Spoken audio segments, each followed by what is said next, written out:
A group of youth protested at the ombudsman calling for the expedited filing of cases against officials linked to the flood control scandal. Kuha tayo ng detalye mula kay Isaiah Mirafuentes ng Abante. Isaiah?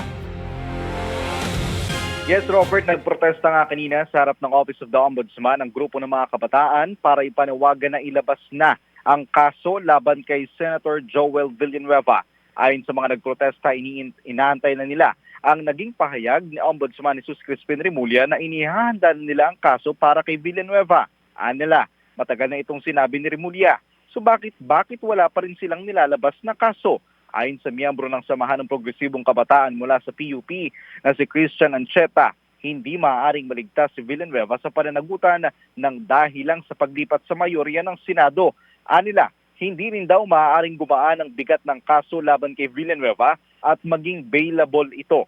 Matapos naman nilang ilahad ang kanilang salubin, maayos rin naman silang umalis sa harap ng Office of the Ombudsman. Robert. Isaiah, bakit si Villanueva lang ang ipinapanawagan ng grupo? Bakit hindi kasama si Escudero?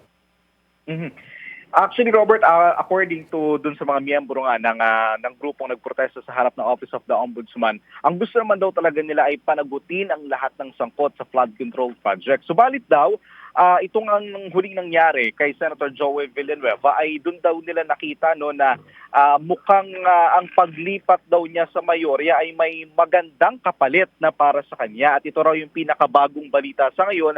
Kaya yun daw ang kanilang ipinapanawagan na masama si Villanueva sa mga makakasuhan. At dagdag pa nila dyan, Robert, sinabi rin nila na ito raw si Senator Villanueva ay sangkot daw sa malaking halaga ng anomalya sa Bulacan. Robert.